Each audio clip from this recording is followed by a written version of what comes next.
All right, welcome back to the stream. Welcome back to another video. Today, we're going to talk about this article I just found about how a study reveals that EV owners help reduce energy bills for everyone. And I was reading through it, and it kind of makes a lot of sense. But we'll talk about kind of some real world scenarios of owning a Tesla and why this might make some sense and clarity for some of you that are buying a Tesla. But before we get into that, let's roll that intro real quick.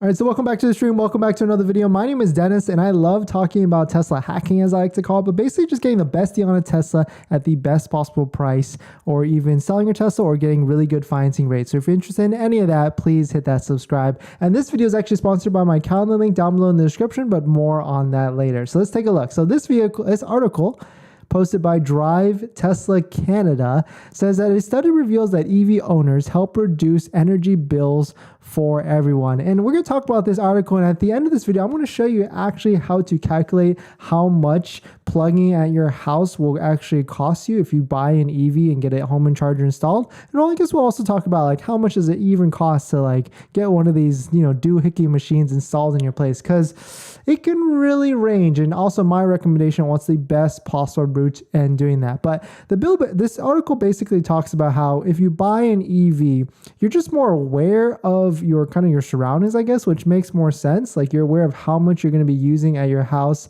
how much electricity costs, and how much you use. A lot of people that buy a Tesla or an EV also try and get solar, especially if you're in California. So it just makes a lot of sense, right? Before, when you're not driving an EV, you don't really look into the kind of things like how much your electricity bill is each month and it's all that stuff. You just pay it and be on your way. But once you buy a Tesla or an EV, it kind of makes more sense. Like how much is it going to raise my utility bill each month? So it makes sense that a lot of people are just more aware of it, which then brings kind of more awareness to everybody as more people drive EVs. But looks like the study was done by Synapse Energy Economics using 3 Californian utility companies. Combined, these companies serve more than 735,000 households that own electric cars. Wow, that's actually a big data set. I thought this was going to be like 1,000 people or something like that, but I mean that's a good amount of people. But the gains, according to the study, came through EV users. The research companies, according to the research, that the utilities netted in approximately $1.7 billion in profit between 2012 and 2021. The gains, according to the study, even though EV users consume more electricities. However, they do so more efficiently because they tend to charge during off-peak periods like overnight. Yeah, so basically how it works is that once you buy an EV, you can switch your utility plan so that different rates during different times of the day will charge you at different cents per kilowatts at the end of the day. And so, of course, it makes sense that hopefully you buy an EV and you're going to plug it in. You're going to look at where does the most beneficial and efficient time to charge your EV. And most of the time it's at nighttime or early morning. During the day, of course, it's probably not the best time because that's when your utility company is probably going to charge you the most. But let's get into how you can actually charge, or how much charging your EV at your house would actually cost. And of course, the answer to that question is it varies. It varies by state because each state has different kilowatt rates at the end of the day. And so the easiest way to kind of look at it is, of course, we'll look at an average. California is probably one of the more expensive ones. But here is kind of, I guess this data is kind of old because it's September 2021, but it's a good guidance at the end of the day. So you can see all the different states. You pay a cent or a certain cent or rate per kilowatt hour rate. And really the easiest way to do this is to try and look up how big your EV or your Tesla Model Y, 3S, or X battery size is. And so of course you can go to Google to do that. I already know it off the top of my head, but basically the Model 3 and the Model Y have about a 80 kilowatt battery in its full capacity and charge. So you can basically take that. Let's say we took let's take Kansas. So 11.56%. It's probably a little bit higher by now, but let's just put that in there. 11.56% electricity costs. and then we put in the battery size of 80, so we can see how much it's going to actually cost you to charge it from 0 to 100%, and it's going to be $9 or $9.25 to go 300 miles in a full range charge if you came back all the way to 0. So you can kind of do the math there and see how much it would actually charge you at the end of the day. And so that's kind of, and of course you become more cognizant of that once you get an EV, because then you want to figure out with your utility company what is the best rate of charge. And so I get how what this study is basically saying is that as you become an EV owner, of course you become more aware of how EV charging works and also how your electricity bills works, and you're going to reduce kind of the load and strain off of everybody at the end of the day. But the last thing we can talk about Tesla charging and how much those not the stations but the actual units at your house are.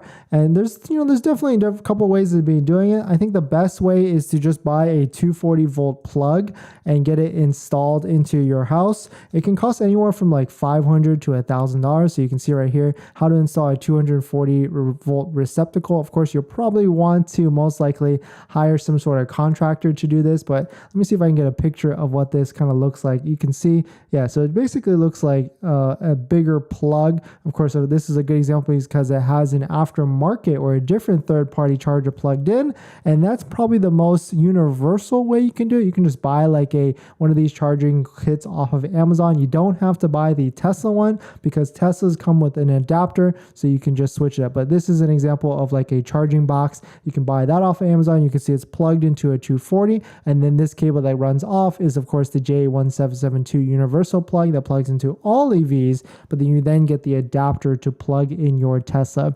So definitely, some very interesting ways. Of course, you could buy the Tesla proprietary charger, but you're kind of shooting yourself in the foot if you buy that, because then you literally have to then buy a Tesla, or there is adapters to convert the Tesla plug into a regular J1772 plug, but you might as well just go with like a universal one and then have it get the adapters, because then that way you're not locked into Tesla, and if you need to leave the house or sell the house or you're renting, you can then go ahead and take your box with you, and then the plug stays on the wall. And of course, at the end of the day, it's much cheaper to have this type of setup as well, and also more universally streamlined and things like that. But definitely some interesting stuff. Of course, I think it makes sense. Everybody's EV bills go down for everybody else, including yourself, because you just become more aware of how much charging your vehicle actually is. But Alberto, welcome to the stream. Yes, caught me live. Yeah, I'm streaming at a different time today. I'm kind of throwing you guys up and see if